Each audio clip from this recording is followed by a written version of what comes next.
there and start step up the middle of the field. 40, big hole 50. He's gone 45 at the 30. Left sideline 20, 15, 10, 5. Touchdown, Jake Terry. The tank for the answers give read option keeper a whole bunch of space. At the 40, got the 35, 30. Up the middle of the field 20, 15, 10, 5. Touchdown, Bryce Underwood.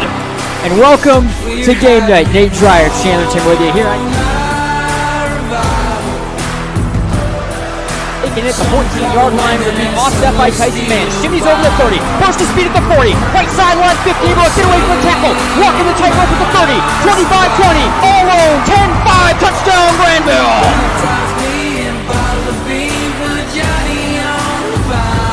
Snap to Underwood from the gun. Fake handoff in the RPO. Thrown left side. Caught Yarbrough. Sidesteps the defender at the 5. Walks in the end zone. Touchdown, Belleville. The Tigers put it away. 34-17. They're going to go back-to-back.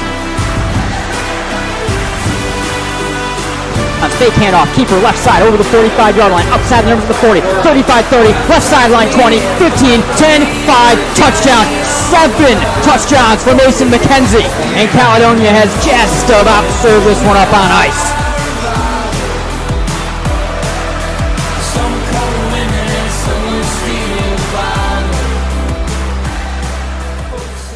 All right, another week of high school football in the books, and I think we finally are starting to get some answers from around the area and starting to clear things up a little bit. This is the MGN Football Tailgate Report.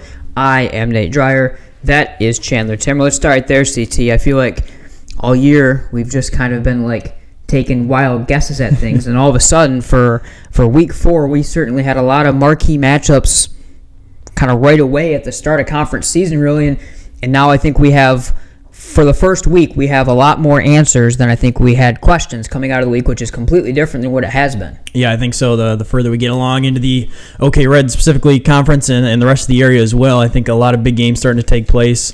This past week, got a bunch come up again in this upcoming week, too, that'll start to answer a lot of questions. But you kind of look around the area, and a lot of big teams facing one another helps you kind of sort things out. Starting to see some of the hits we had, or at least I had on some of the preview stuff, and a lot of the misses as well, because there was a fair share of those too. But yeah, I mean, we're at a point that you look around.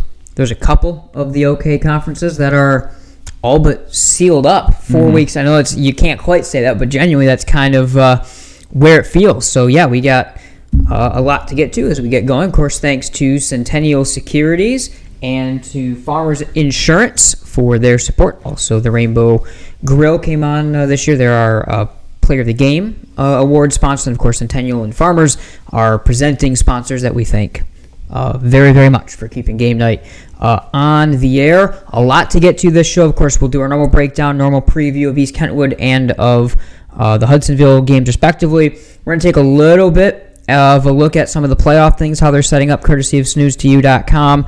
And, a lot more to get to beyond that as well, into our rankings and stuff. Also, before all of that, which is what we're going to get to very shortly, Grandville offensive tackle and defensive tackle, one of their most important of their players this year, playing almost every snap and a really big part on both sides of the ball.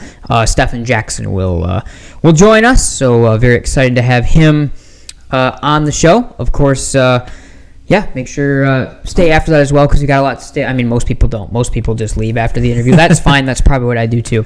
So make sure you do that. Of course, MGN merch, like Chandler is wearing and showing off. If you want to get some, we've got some options there. Hopefully, might have a couple fresher new things coming at some point here too. But all that is available. MichiganGameNight.com and the merch tab there. We're on the MGN Michigan Sports Radio page. So find all of that, and of course we will be back on the air this weekend. Another video broadcast from Hudsonville. So first video broadcast in the books, and I think we have a couple improvements that should hopefully be coming. I think, for one, I think everything graphics-wise and presentation-wise fired off as we hoped. I know we got at least one comment, and I heard from other people too. The camera certainly, I know, was a long ways away from the action. There was a two-pronged problem. One, there was a little bit of an internet situation that forced us to turn down our stream rate in the second half. So that certainly didn't help. And then also, so just a inside baseball look, he is doing color and he is taking stats, and I am doing the camera and the production and the play-by-play. So that means we have to set the camera to try to be static in 3 positions, and we had a couple different other options and things we were trying that just aren't going to be able to happen with the way some things are. So we'll try to keep that zoomed in. We'll try to make it a little bit better. Also, I know there's a little bit of an issue with the Grandville Athletics YouTube feed. We weren't plugged in. That was that got unplugged. So we should be back on that, I think, this week. So at minimum, if you just cannot stand our feed, like I said, that feed is there for you. So go to either, but our feed should be a little bit better. A little bit better in terms of the picture this week. The broadcast is going to be absolute crap because Chandler's gone. So it's just going to be me. So look out for that. So maybe we should stay unplugged on the other feed. You just listen to the PA. It'll be a lot better than my rambling for 3 hours. All right. Let's get it to our Captain's Corner interview as Stephen Jackson joined us here on Game Night. I'm Randy Hansen, president of Centennial Securities. I've heard it said that professional coaches measure success in rings, college coaches measure success in championships, and high school coaches measure it in titles. But youth coaches measure success in smiles. At Centennial Securities, we're like the youth coach. Our success is measured by the smiles on the faces of our satisfied clients. If you're a Centennial Securities customer, you know what I mean. If you're not, isn't it about time? Member SIPC and FINRA. 2, 1. And welcome back, everyone, to MGN and our Captain's Corner segment. And joined this week by Grandville Senior offensive and defensive lineman Stephen Jackson. First off, Stephen, how are you doing tonight? I'm doing all right, coming off a great practice. Absolutely, yeah. Recording this coming off Monday, first practice, of course, with such a big rivalry game coming up this weekend. We'll get into that going ahead. Let's take one step back first, and let's take a look at this win over East Kentwood, I guess. First, just talk about it from a team perspective. Both sides of the ball, I think a really good performance, especially up front in the trenches. What are kind of some of your main takeaways from that East Kentwood performance? We had some really good push, and of course they had 5 really good D linemen down there. They were huge guys, but they had a couple times where they just they were just too big, and they got a couple of good tackles. But everybody up did their job, and I think that's why we scored so many good points. And Jaden Terry just making very many good plays, just like he was so hyped up to do. So. Yeah, actually, you touched on that. That was one of my questions for later. You know, for you as an offensive line unit to have the group of running backs, including Jaden and the other guys that you do that are such great runners, they help blocking as well. I mean, that has to just add so much more to the momentum that you guys get such a great push. They, of course, have got the speed and the talent to also add on to that push, and it's just got to really be a great momentum boost for you guys to get to work together. Yeah. I mean, those guys can break off and make 70-yard plays whenever. So. Yeah, absolutely. So looking at the offensive side of the ball, and of course you've played such a big role really for the last couple years, but this year we're seeing you on both sides of the ball so much. So the offensive line is an unreal unit that you guys have this year. I mean, like we've mentioned on the show and on broadcast, I mean, you guys almost have quote-unquote too much talent because you've had a guy like Mike Medeiros that you've moved to being a tight end and essentially an extra 6th lineman that you're able to throw out there. Tell me about the momentum as a group you guys feel right now. Another really good push up front. In this last game, it's a big East Kentwood team, like you said. It's got to be a fun experience, I would say, to get to be a part of this really, really talented offensive line. Yeah, I think it's a great experience. We have a couple new guys up front, but that's like not stopping us. Like we have Daniel Wiley. It's his first year, and he looks like he's been playing for years. So, and we have Mike, and he's just such a big guy. He can the double teams are just amazing with him. And then the other side, we have Gibby and Jay Weiss. We know they're blocking really well for Tank. He's making all these great plays. So, and Brett AJ, they have these great double teams on trap, making good plays for Kopko on these trap plays. So Yeah, absolutely. Like you said, there's so much depth and so many guys that are really working. You know, other side of the ball. You know, at the same time, you look at the defensive line, and that's been really impressive. And that's a group that we expected to rotate out quite a bit. But you know, I think we've seen some consistency in the group that has been out there. But the one thing that we have seen is, especially late in contests, really good pass rush, shutting down the run game up front on the whole as well. I mean, the defensive side of the ball on that line has been just as impressive in a lot of ways as what the offensive line has been. yeah, I mean, all summer we have a new D-line coach. He's much different from last year, and he's been just hitting us hard on just getting off the ball and being physical up front and making sure if we read pass, then we have to get to the quarterback. So that has helped so much with our new D-line coach. So Yeah, absolutely. Sorry, go ahead. I think that's why we are so dominant up front with run and pass. Yeah, no, for sure. And you talk about that as kind of the mental side of the game. You know, so for you as a player that obviously there's the physical nature of having to play on both sides of the ball, the mental side of things at the same time. You know, I think you have a defensive unit that shifts around. I mean, you guys use some 3-man front, some 4-man front. You know, obviously the offense does a lot of different things, even just out of one formation. So everyone thinks of the physical aspect, which is obvious, of having to play both ways. But tell me a little bit about that mental aspect and how you're able to keep yourself fresh playing, you know, the vast majority of the snaps throughout the game. I mean, Landis, if you ever mess up, Landis just makes sure to make us think in the next play perspective. So if you make a bad play, then just think of next play. And if like, it's called red and gold. So if I have to like kick people off, I will. So that's the like different personnels. So that's the mental side, just with all the defense, and I have to make sure we have the right personnel on the field. Yeah, no, that's great. It's you know, I'm impressed, obviously, and then there's obviously the physical side. You can't see it, but on the graphic we have up, there's a picture of you that's on our graphic of you're walking off the field, you're bloodied on your arm. You've got like all of the the turf pellets and stuff as well, and you can see the physical nature, obviously, of what your game and what this team brings to the table. Let's step a little bit aside from talking about this year, and as we always do, kind of where are you thinking right now in terms of some of your thoughts for colleges that you're looking at next year? You know, maybe playing sports at the next level, major, early on in your senior year, but where are some of your thoughts for next year also currently at?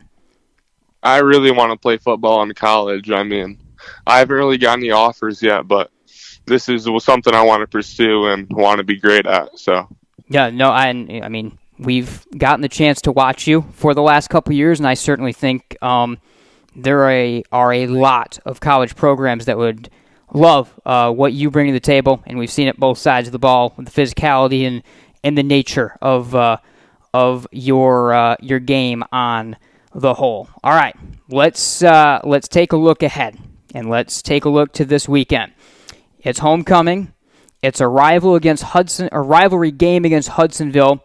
It's a Hudsonville team that I think is back to being a little bit more physical in some regards to what they have been in the last couple of years. Tell me some of the thoughts and some of the things that you have, prepping for this Hudsonville matchup. I mean, Stiegel always says next game's the biggest game, so we're just looking just straight on them, and we're going to make sure that they know that we are the most hard-hitting and most physical team up front and on offense and defense, and we're just going to do it for 4 quarters and make them not want to play with us. So that's what we're thinking up front. No, absolutely. I can't wait to see it, and just kind of wrapping it up. Obviously, senior year, captain. Tell me about the emotional, part of it. It's the homecoming game, and it's a rivalry game.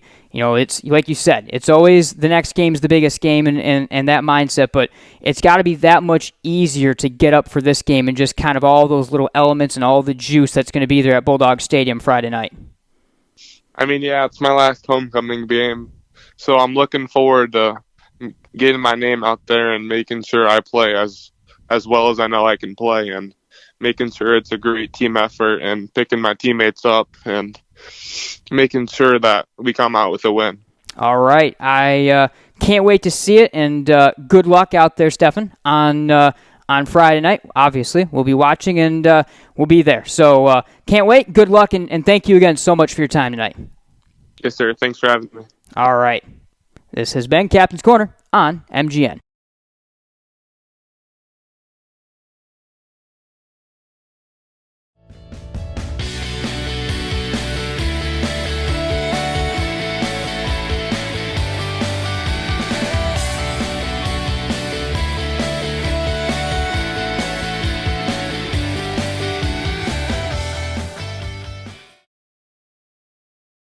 All right, welcome back. Thank you again to Stefan for this week's Coach's Corner interview. Always really appreciative of obviously the kids and everyone taking their time, and obviously such a big part of this Grandville attack on both sides of the ball. So let's get into it. Grandville versus East County. We'll have our broadcast up on screen behind us here. 43-28 the final, and that score mostly indicative of where things were at. I mean, Grandville's offense, of course, was just not stopped, and then one of those East Kentwood touchdowns did come on a 85-yard little screen or slant, whatever it was, run out by Amon Edmonds, their sophomore, as time expired. So take the score a little bit with that, but I think pretty close to kind of where it was. At the end of the day, I think this was a game that Grandville really was Chandler able to control from the start, and in particular, they really had the edge in the trenches. It felt like East Kentwood was kind of shoved off where they wanted to be in order to stay in this one, and it was probably Grandville's, even though they made some mistakes, and we'll get to that in a minute, there were a couple kind of little sloppy moments. I think for the most part, it was a game that Grandville's got to be pretty happy with, just how, especially up front, the big boys just really controlled things against a team that's pretty big on the other side. Yeah, offensively and defensively, the line, I think, doing pretty good work for the Bulldogs. Offensively, running the football, felt like they were getting 5 yards a carry every time. There wasn't as many of the big plays down the field, the 80-yard runs, but there was just a lot of those chunk runs where they're continuing to stay ahead of the chains, putting themselves in pretty good down and distances, and moving the football. The offense continues to look very good. I think defensively too, shutting down the run game for the Falcons pretty early on. They had a run of, I think it was 25 yards kind of early on, but from other than that, it was pretty much forced East Kentwood to go completely into the air. There was not a lot of room to run there, and I think you see some of the pass rush later on in the game once again, but yeah, defensive and offensive lines both dominated for the most part. Yeah, no, absolutely. Looking at a couple specific players along with those lines, which were, again, really, really, I mean, outside of the Davison game, which they, in the first half at least, had the edge, I think, up front against Davison. I mean, we've seen this team maul up front as well as almost any Grandville line. We've seen just small people. Again, they haven't been stopped outside of when they were chasing points against Davison, and I think one drive against Grand Blanc, kind of coming back from the weather delay, they haven't been stopped. That's how dominant that they truly have been. So, but some individuals at the skill positions. I mean, Jaden Terry, just shy of 100 yards on a day that they were, spread out between the runners and their production on the whole. But Jaden, 5 more touchdowns. The big passing touchdown in particular. We'll touch more on the pass game. Couple really impressive, tough touchdown runs as well. Just another huge game from a kid that, I mean, obviously, 30 total touchdowns. I mean, it sounds like a crazy number to say, and of course, Rockford and Cal and Hudsonville are coming up, so you won't expect 5 touchdowns a game in those, but I mean, we're looking at a kid that's got a chance to go north of 20 touchdowns for sure in his sophomore season. Yeah, within the realm of possibility, no doubt. I mean, continues to get opportunities near the goal line and just continues to capitalize on them. I think a lot of times the Bulldogs getting down near the red zone there, and of course going to feed Jade Terry, and he pays off, gets into the end zone more often than not. And the Bulldogs had a lot of those opportunities. Jaden got a lot of them and found it quite a bit. Yeah, for sure. The pass game.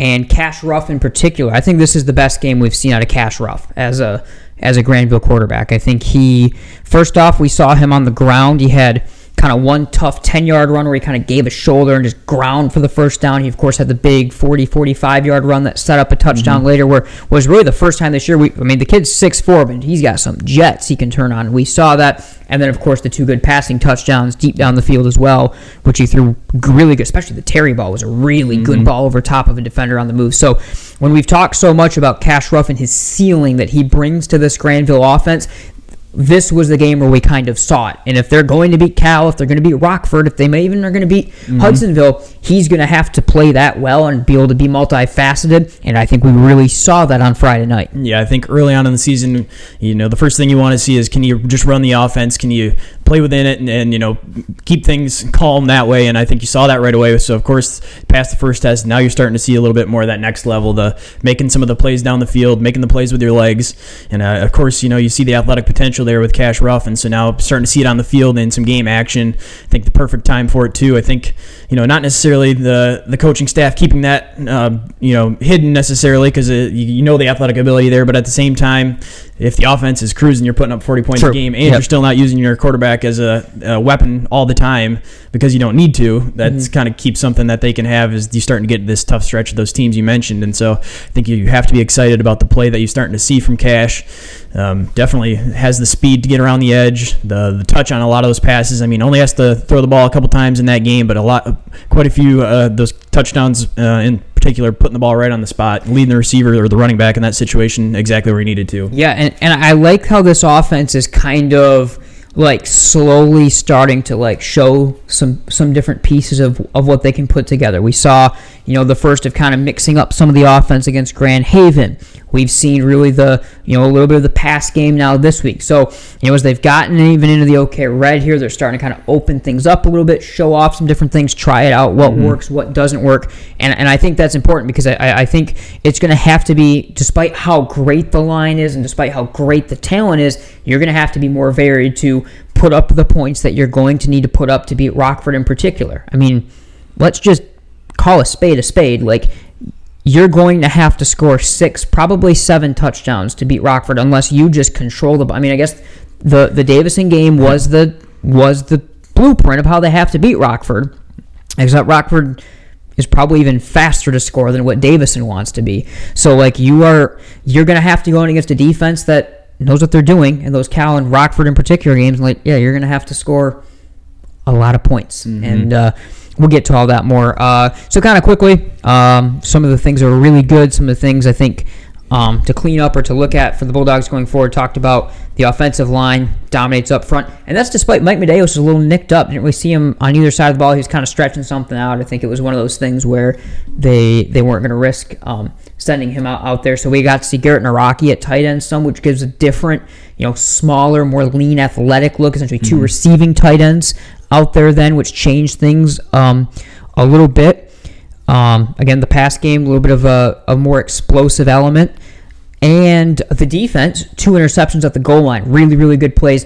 The offense, we already touched on that. So let's talk about the defense, because it was a little bit of a bend but don't break game. But man, when it came down to not breaking, this is now just week after week after week, 3 straight weeks. We've seen a red zone interception this week, 2 at the goal line off some really, really good plays from a couple of juniors in Newville and Graverson that are the kind of going to be, especially next year, the leaders of this defense. They already are this year, and they made some really good plays to end these drives. Yeah, I think you're starting to see the trend there. You do it once, and you kind of wonder if not necessarily getting lucky, but making a play at the goal line, of course, takes some talent there. But then you start to see this game over game after game, and it's multiple times now down in the red zone, even when it's further shots down the field, but near the goal line, guys stepping up and making the plays. And yeah, I think we'll talk about here in just a minute. The defense gave up some yardage, which is probably something that you're going to want to correct going forward. But at the same time, when you needed to make the plays, when it was crunch time, they stepped up, found a way to mix up the look defensively, get some pressure, and also be able to play some coverage and get some interceptions, turn the football over, and give the offense back on the field. Yeah, that's good timing, and that's a good transition. Yeah,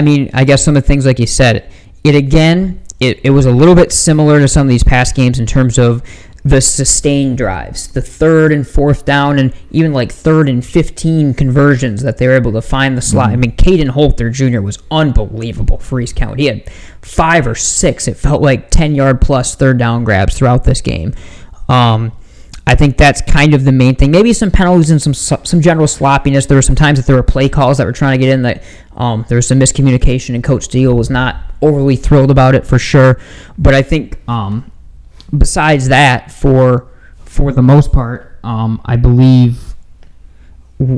think that the main thing to look at is, again, it's kind of that same thing where it's the defense allowing these extended drives.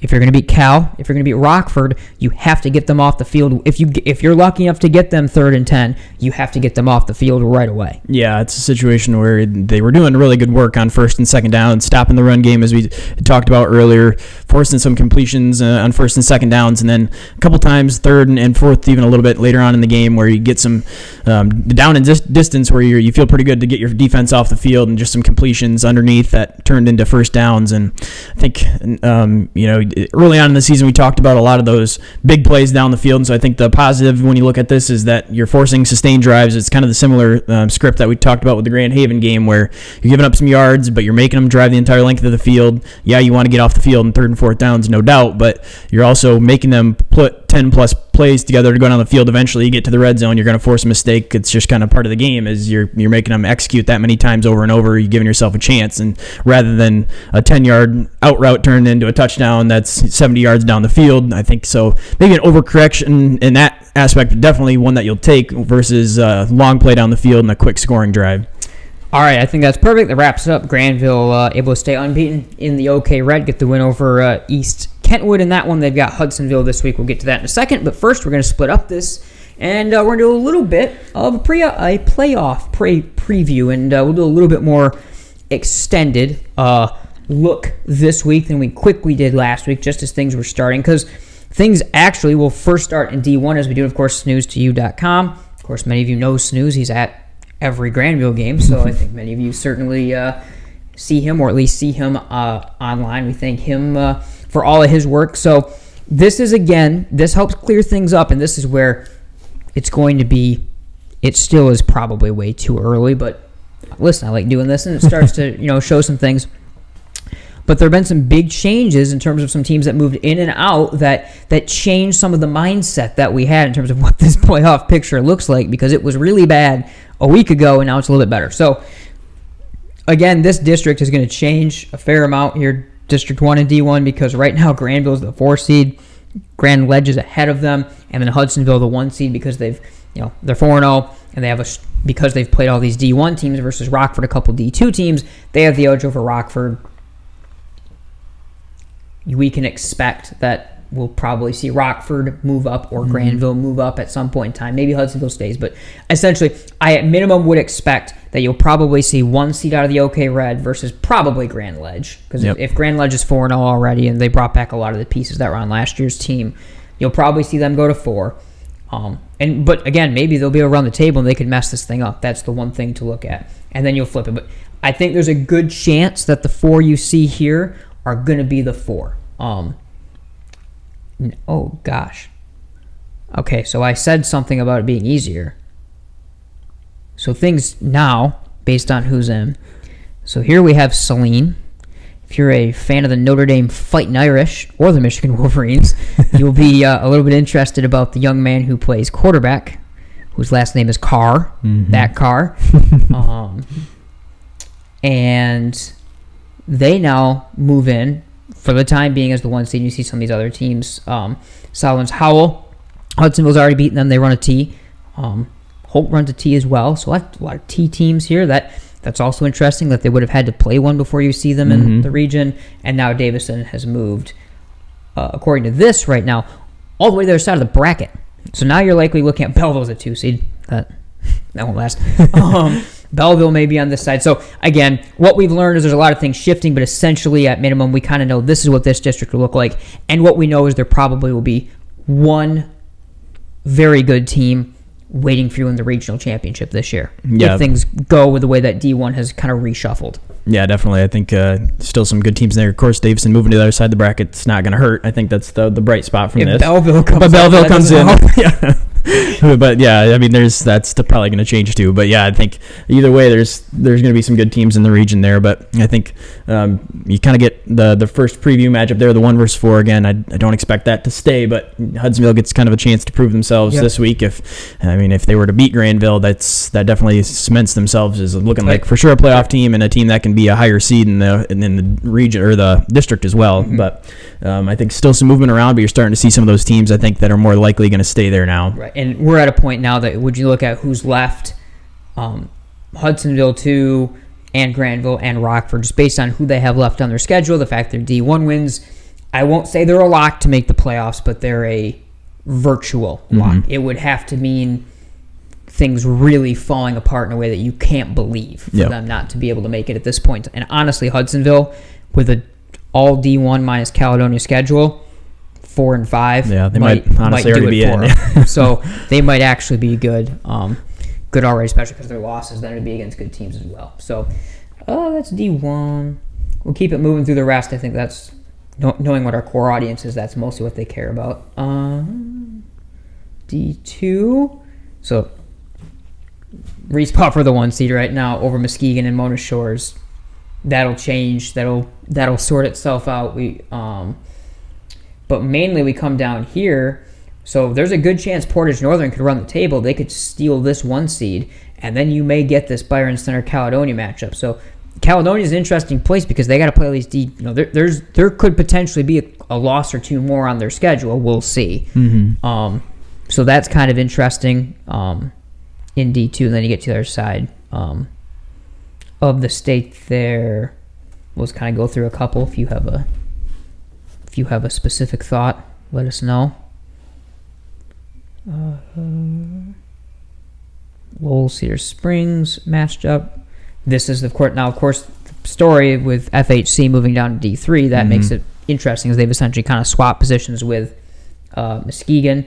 So East Grand Rapids in there, Coopersville in there, Zeeland West in here. So D3, which has been kind of like a known commodity that we were going to see Zeeland West go, and then we were going to see Muskegon go.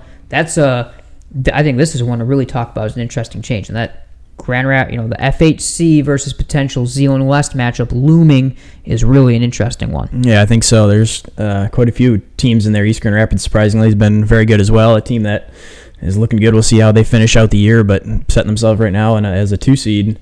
Oops. Yes. We've got the site blown up so you can kind of see it. So I'm struggling. So here is South Christian and their path to winning a district. Allendale right now, they're looking good, and they could have this district. I won't say to themselves, Spring Lake looks good. Actually, that's a very difficult district. I can't start talking before I like see one team. I see the first round matchup. I'm like, oh, and then they got 2 tough games. So, Hamilton, as per usual, gets to move into a stupid easy district in a different region than all the teams they should be playing. That didn't seem to happen when we were in school. Oh, never. I feel like I remember having to play someone good at having to get through Zeeland West, and then after that having to get through Edwardsburg or something every year. Yeah. That's what I remember, or Lakeshore. I remember that being what it was. And by when we were in school, I mean middle school, not like. Yeah. Oh yeah. Not when that team wasn't in the playoffs. We were having a discussion with one of our other friends who was on the team today. That team was certainly not in the playoffs. Belding and the rest, Grand Rapids, West Catholic, and Catholic Central in the same district as of now. Allegan is 4-0. Wow.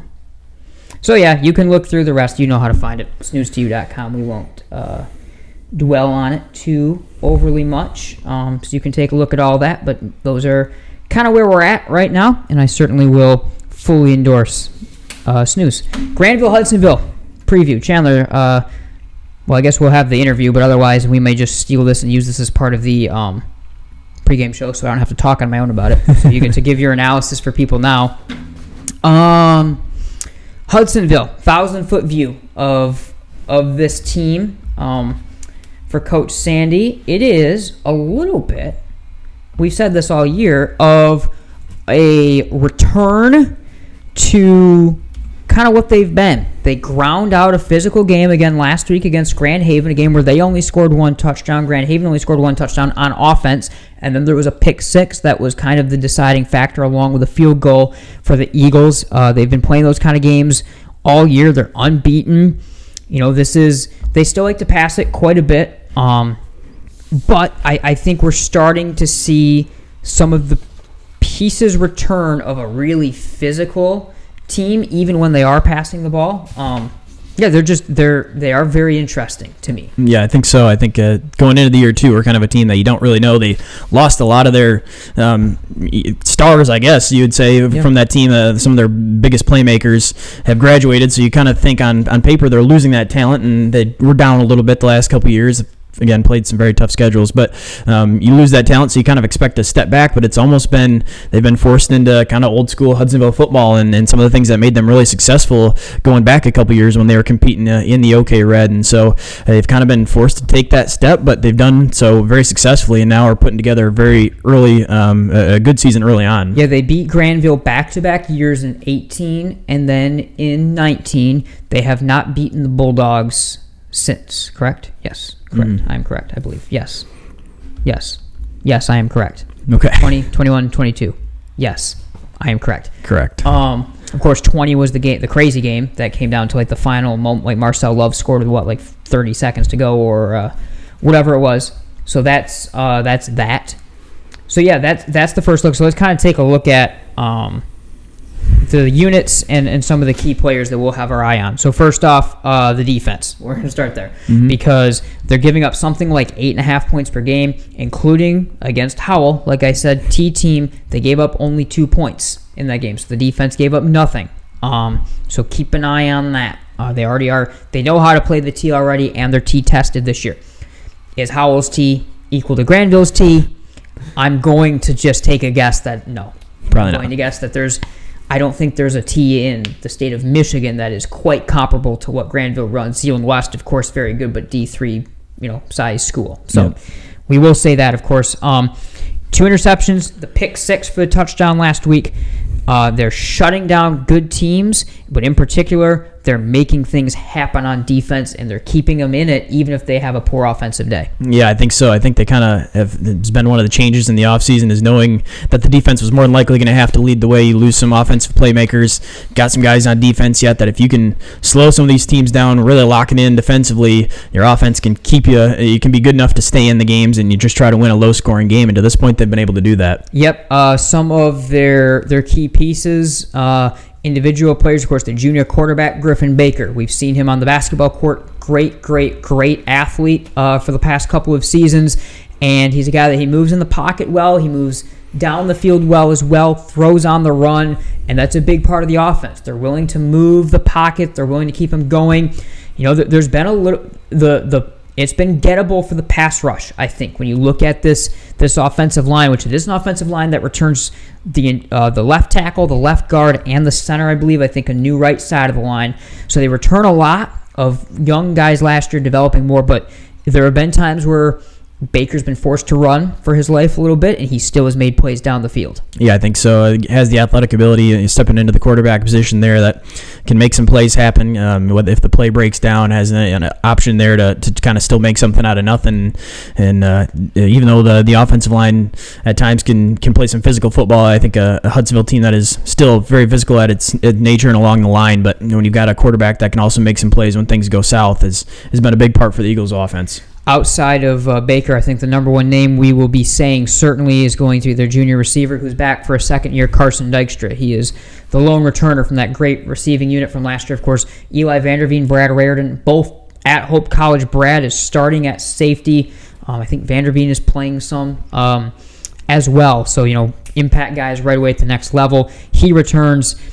All of their receivers, based on the first tape I've seen, which means that I'll be wrong because now I'm going to take credit for it that what happens is we talk about what we think we see on this show, and then they change their game plan because we're that influential. That's 100% what it is. That's 100% it, right? That's why East Kentwood ran all the 5 wide sets after we had graphics ready to show you what the offense would look like, and then it looked completely different. Whatever. But Dykstra, we talked about what Chase Robinson did for Grand Haven with all those conversions. Holt last week, he's going to be the same guy, I think, out of the slot, out wide, moved around. Yeah, I think so. It can kind of be that weapon that the last couple games the Bulldogs have had to try to find that matchup for, where a guy that kind of knows the field well, can move around, can line up different places. They can get him in the matchup that they like, the Hudsonville offense can, and then find him in crucial down and distance when it's third and fourth downs, when they need plays, when they need a playmaker out there. He's kind of going to be the guy that they can force feed the ball to and know that he can be a weapon. And the run game, not quite as critical based on what I've seen, again, to preface, as like the 2019 team. Of course, you remember that 2019 team really just, second half of that game against Grandville, just ran the ball like crazy. And of course, in the years before that, they were more power spread leaning to the run game. They've been more pass heavy the last couple years, somewhere in between this year. But the running back still, they've got a couple. Bryce Fox, kind of hard-nosed, a balance, more of a three-down runner.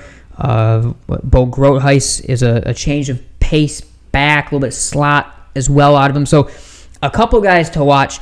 And I think the critical thing for this Hudsonville offense will be the run game. Because while they do like to pass the ball, if they're able to use the pass game to open up some of those zone running lanes on the inside of the defense and do some of the things that they like to do running north and south, that puts them in a lot better position to control. It's so weird to say this, but like the T team is the one with a way more explosive offense. So it's the spread team that in some ways is trying to control and slow the game down, but that's just the truth of it. Yeah, it is. I think that's going to be kind of a unique perspective, and the kind of the role reversal there too is both of those teams, usually the T offense is slower moving, grind it out, but they've been putting up a lot more points. The Hudsonville offense, even though they're spread, have had some lower scoring totals and kind of be more reliant on their defense and trying to maybe eat up some clock out of that. But I think the run game got to be a huge part for the Eagles. Of course, they got to find some balance, even though the game plan, the way the teams have attacked the Bulldogs and had success necessarily hasn't been on the ground. It's been more through the air than on the ground. So I think you're not expecting them to run you over or trying to run you over even, but they're going to have some balance in order to keep the offense on the field. And so they're going to have to establish some sort of run game against the Bulldogs. And interesting, these teams, they have the same two common OK Red opponents already. So you can completely see they both played the same two teams. And in those matchups, Grandville had 40-plus points, but they gave up 20-plus points. And in both those games, it was pretty much the same score for Hudsonville. It was 17-14 one game. It was 17-7 the next. So, like, their ceiling in the OK Red so far against teams Grandville scored 40 against has been 17. But at the same time, they've been giving up 1 or 2 touchdowns, and Grandville's been giving up 3 or 4. So, take that for what it's worth. Of course, the Grand Haven game, Grandville with a kickoff return, and then they gave off the extra possession on the opening. So there's a couple factors in that. Grandville's defense was really great down the stretch. So keep that all in mind, but that's all kind of where it's at. All right, 6:30. I will be on the air at least, so no one will tune in. So MichiganGameNight.com, MichiganSportsRadio.com/MGN, the MGN YouTube page, the Grandville Athletics YouTube page will be plugged in this week. We'll have video on our feed. We'll be keeping you. Well, we're gonna do it again. So we're gonna try. We will not have the internet stuff that came up for us last week that forced that stream to get slowed down a little bit. That's worked out. So we will be good to go on that front, and we'll be rolling. 6:30. We'll see everyone then. Let's step aside, and we'll come back with our OK Red and OK Power 6 power rankings. Identify your number one personal trait, the thing that you do better than most others? If not, this may be a good time to think this through. If you're really good at writing, then why use the phone? If you're great on the phone, why use email? If you have exceptional human relation skills, why sit back and let others lead? I'm Randy Hansen, president of Centennial Securities Company. Playing to our strengths is something we do very well at Centennial. And if you're already a customer, you know what I mean. If not, isn't it about time? Member SIPC and FIN. Hey everyone, Nate Dreyer from MGN, and MGN merch now available for purchase, and we have got a ton of options. Here's where you find the new MGN shop. Go to MichiganGameNight.com. Many of you have probably been there before. Click on the shop merch tab. Many of you have probably been to the MGN page on Michigan Sports Radio. Click on the Buy MGN merch tab. It'll take you here. We've partnered with Teespring, neat company that allows for us to have a lot of different shirt designs. They'll print them, they'll make them, they'll ship them out to you. So a neat way that allows us to have a lot of offerings. We've got a ton of really cool t-shirts, hats, snapback, dad hats, beanie hats, water bottles, more t-shirts, more sweatshirts, just a ton of options. Really, just a ton of options that you're going to be able to look through and find exactly what you may want. We've done what we can, like I said, with Teespring to try to stack this thing. We'll have plenty more options that we'll put up on social media, but make sure you check it out.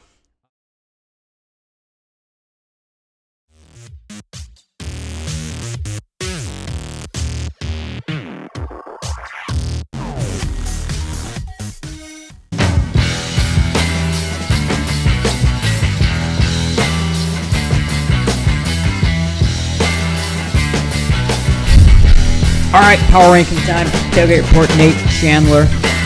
Let's start in the OK Red. So the OK Red gave us a lot of answers, obviously, this week, Chandler.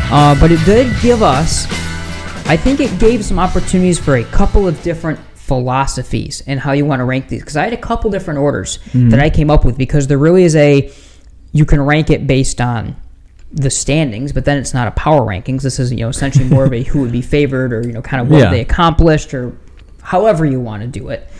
Versus, going strictly like, who do I think wins, or who do I think has the best resume to this point, or, whatever else you may utilize. So we'll do that, and as always, we'll start with the bottom three. So 8, 7, 6. I normally make you go first. I'll go first, I guess. I'm going to go 8, Jenison. Yep. 7, I'm going to go West Ottawa. So even though they got the win over Jenison, and then I'm going to go 6, Grand Haven, because despite 2 losses, I think they had decent losses and games they had a chance at least against Hudsonville more so, but led for the majority of almost the first half against Grandville, against 2 teams that are definitely higher up on the list. So that's why I got 8, 7, 6. I've got the same. Okay. Jenison 8, West Ottawa 7, Grand Haven 6. I think Jenison without a win yet. That's a pretty clear one at the bottom. I don't know if they're getting one. I don't know either. I think their chance was against West Ottawa. That was a close game, and I think kind of beat Rockford. Yeah, honestly, hey, you never know. But Rockford might play their freshman team. Gosh, that was mean. I'm sorry. No, the fact that West Ottawa and Jenison were close, I think that maybe gives some hope there. But the fact that they still have to remain, I think, back-to-back in the standings there in Grand Haven. Got to see them live. I think they've played some more competitive football games. They are truly, even if the scores are still sometimes 2-score games, 3-score games, they are way more competitive games than what they were last year. I think of the 3 teams, there's no doubt which of the 3 has been more competitive and also is probably turning things around, or at least looking like they're maybe turning things around as a program. I must leave that order. I think there are 3 wins possibly. Like Grand Haven could end up being 5 on this power rank. Like I think there's 3 wins the rest of their season that could very well be on the table for them. So then let's do the middle 3, and then we'll do the top. Actually, let's do the middle 2 and then the top 3. Middle 2, top 3, okay. Just because things potentially, there could be shake-up here. Whatever. 5 and 4. Who do you have at 5 and 4? I've got East Kentwood 5, Hudsonville 4. So do I. This is boring. I thought that of all weeks, this would be the one that there's so many different philosophies and no. There is. The problem that I'm seeing right now is there's at least record-wise, and I think at least by the results too, that the top 4 is pretty clear, and there's starting to become a bottom 4. Hudsonville's joined they've joined the top 4, yeah. We started Hudsonville low, and they certainly now fully deserve it. Is a top 4. Mm-hmm. Does that stay after? I think this week is where we're going to learn if it stays at a top 4. Right. But no, yeah, I agree with that. And again, Hudsonville certainly at the end of the day, Hudsonville's unbeaten, so should they be even 2? You could make that standings wise as the argument, but I just think who they did beat versus who their teams have lost to, I'm still going to put their 4 wins below the fact that you kind of have to beat one of the teams above you to move up. It's partially how I'm thinking about it. So I'm leaving them there. And again, East Kentwood they're at 5. I think we saw how good they can be. I think they'll have a very competitive game with Grand Haven. I think that was, you look at their score against Grandville and then Grand Haven score against Grandville, they were very, especially you take out that last touchdown that they scored against Grandville, it was pretty much identical scores. So I think you can, look at it, and same with Hudsonville, pretty close to identical scores. So you can say that much. All right, the top 3. You want to go first or me? whatever. What do you think? I guess I'll go. Okay. So 3 and 2, I truly, truly believe are completely interchangeable. But back to what I said about you got to beat the team above you. This is just to show I'm very fair. I'm going to leave Cal above Grandville. Keep Cal 2, Grandville 3, Rockford 1. Certainly, as the resumes change, that can change. And it really just comes from, I think that those top 3 and maybe now 4 are so solidified that I'm kind of keeping it a little bit. You got to beat them to move past them. But again, Grandville hasn't lost in conference yet. Cal has, but Cal has lost to a team that I don't know if anyone's beating. Hopefully I'm proven wrong here, but I didn't read off the scores. Again, it was Grandville 43, East Kelman 28, Hudsonville 17-7, Grand Haven, West Ottawa, the overtime win over Jenison, and then the final score in that game was 42-16. So that's, at the end of the day, Grandville has their quote-unquote black eye loss in terms of the score against Davison. Cal's got almost the same thing now against Rockford. So is Rockford and Davison similar level teams? I believe the answer is yes. Mm-hmm. And then Rockford won. Yeah. Yeah, no, I've got the same. If you're going to flip-flop Cal and Rockford, this would have been the week to do it. It's just a matter of how bad you want to punish them for the loss to Rockford. And I think it's kind of hard to bump them down too far. I do think the gap between Grandville and Caledonia is looking like it's maybe closer than either one of them to Rockford, to this point. Yes. But I think if there's going to be a movement, I think that would have been the one to make, but kind of hard for me to punish them too much for that one. At the end of the day, we don't have to move them because they're going to move themselves. Mm-hmm. Grandville still has a chance to beat both of them and move up, and vice versa. So yeah, that's kind of where things are at right now in the OK Red. Rockford's won. We'll get in the Power 6, and again, I think Grandville has fully they've settled things back down. I think the Davison loss people. Okay, here we go. I wasn't sure. Okay. So I like to comment sometimes on. We do our rankings this way. There's another popular form of rankings in the West Michigan area in which people do a top 10. And there's plenty top 10 lists. But in particular, there's one. You all know who I'm talking about. And I praise people when they're good, especially when they put Grandville in there. That's mostly what it is. And, I have to be the bulldog for the Bulldogs sometimes. So I've understood the last couple weeks based on what's going on there, having Grandville out.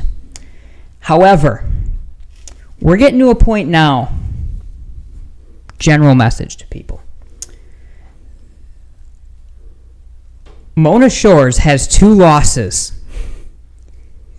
against 2 good teams from West Michigan. Grandville has 1 loss against a top, at worst, 3 team in the state. At worst. It's essentially, in my opinion, it's like Belleville, Davison, Rockford, and there's a few others. So, with that said, and then a D1 schedule, a dominant win over Grand Blanc. We were the only ones.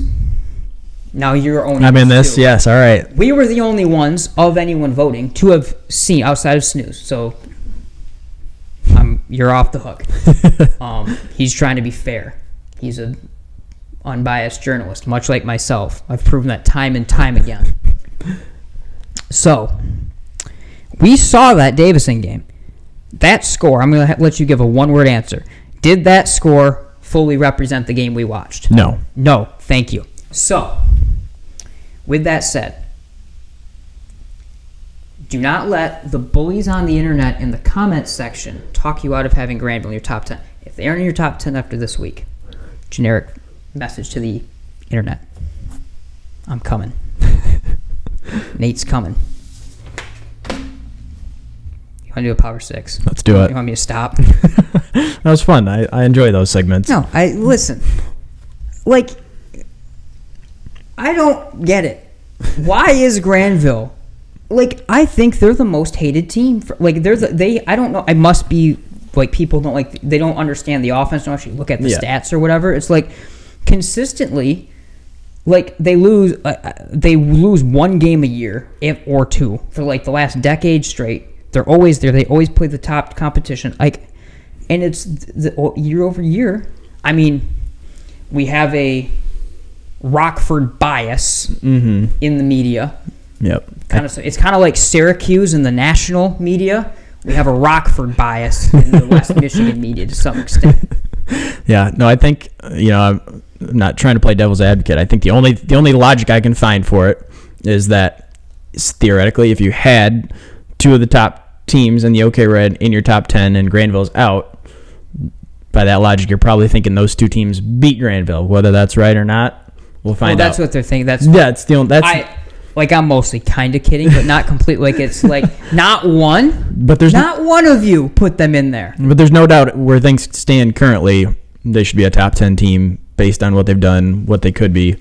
I think that's just getting into maybe previewing down the road of you're figuring they're going to have 3 losses at the end of the year. So at that point, they're probably not a top 10 team. This is mostly just saying, like, if we are rewarding Muskegon and Mona Shores in particular for having 2 good losses, why can we not reward Grandville for having 1 good loss and, on other side of the state, good winning against a Grand Blanc team that's looked good ever since they left Bulldog Stadium? Yeah. And 2 games left against top 10 teams they could win potentially.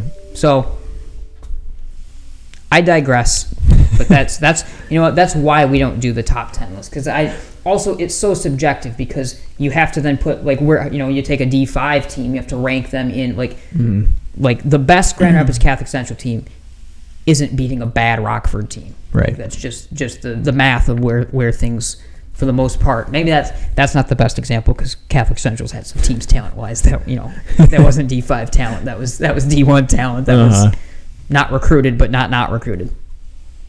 Okay, Nate, stop talking. Power 6, we have Rockford atop the OK Red. OK Green, we're getting closer to settling things here.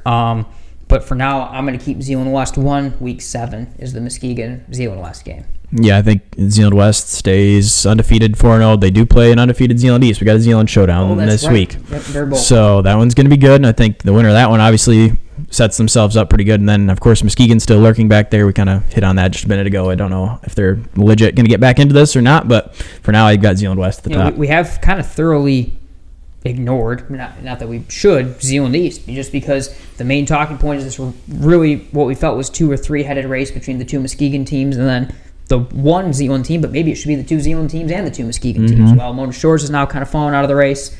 We'll see what happens long term. They could all beat each other up. We'll see. Like I said, I had Muskegon before the season. I think Muskegon's fine. Those are 2 very good. Like, I won't punish them for the good losses, and I think they'll be fine, and we'll see after week 7. Okay, White. I have a unique way that I'm going to do this one, so you go first. Okay. Well, I've had Forest Hills Central the entire year. I don't have a reason to change that. They're 4-0. Haven't given up more than 9 points yet. Dominated Forest Hills Northern this past week. Big game this week against also undefeated Byron Center. Yes, so here's what I had East Grand Rapids last week. I moved them up, and I did that kind of on resume based on who they'd beaten. I probably can leave them there. I'm going to continue their moment in the sun. However, they will not, I guarantee you, be number 1 next week. So that's completely unfair. But what I'm going to do is I'm going to let them keep their moment in the sun this week, but then the winner of FHC Byron Center moves to 1 next week. So you're finding a way to ride the fence on the FHC Byron Center game? I just picked 3 teams. Yeah, that's exactly what you did. I didn't think that was allowed. I make the rules. Okay, yep. All right, well, can't argue that one. That's my face on holding the shirt, because I'm even selling the shirts on the graphics. Of course. So that's what we got. I have all 3. Okay. EGR now, and then the winner of the other game, which I think will be FHC. I agree. So that's what I'm doing. Okay. So but I'm giving them all their chance. Also, like, Byron Center was in at least one of these top 10s, if not multiple. Yeah, they're unbeaten, but, like, they didn't play Davison. They're not playing a D1 schedule. Been getting a lot of that today. A lot of... Okay, Blue. It's over. It's over. Well, Allendale keeps winning. They do. They won big. Yep. Their quarterback, Sparks, had 8 total touchdowns against Hamilton. 7 on the ground, 1 on the air. So that beats a famous record set by Hamilton our senior year on a game I was on the call for, in which they gave up 7 touchdowns to one player. So congrats to Hamilton for giving up 8 touchdowns to one player last week. Beating their own record. Allendale probably setting in a school. That's got to be a school record of some sort, right? Beat that school record against Hamilton specifically, if nothing else.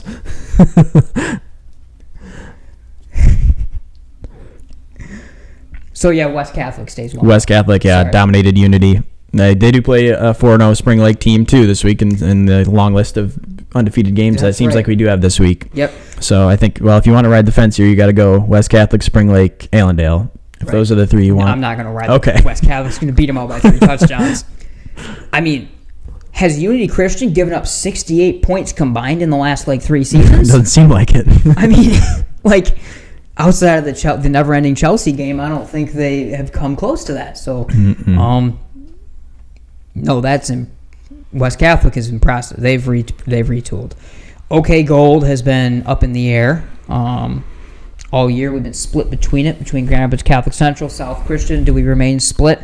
We do. Okay, we remain split. I'll keep with Catholic Central. He'll keep with South Christian.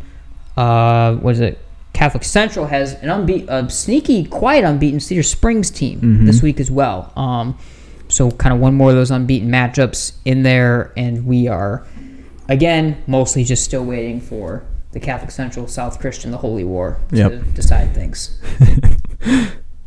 Yeah, I think South Christian close win over Forest Hills Eastern, who was 3-0 going into the week. So South Christian has been less impressive in their wins than Catholic Central had the really bad loss against a college team, but since then, if we're looking at whatever, South Christian's wins have not looked like 2022 South Christian wins so far. Yeah, they've for sure been less convincing, I think.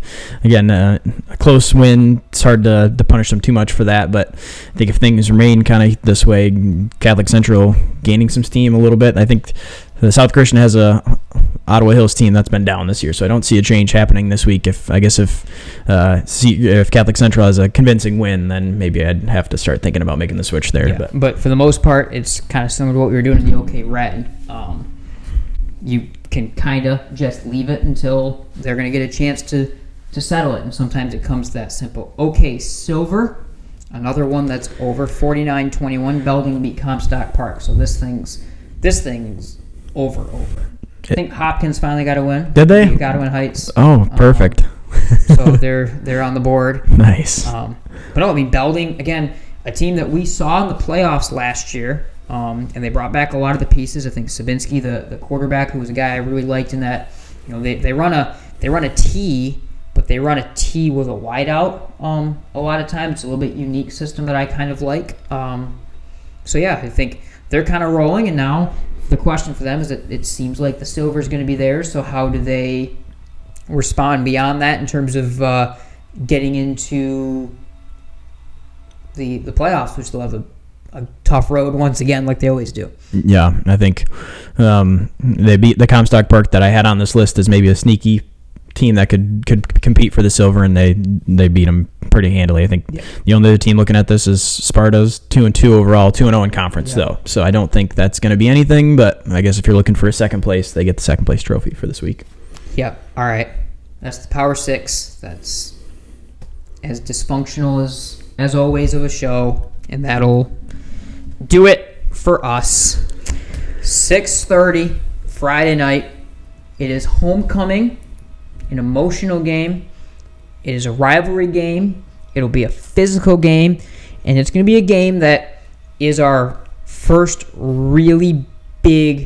second really big measuring stick game of the season for Grandville.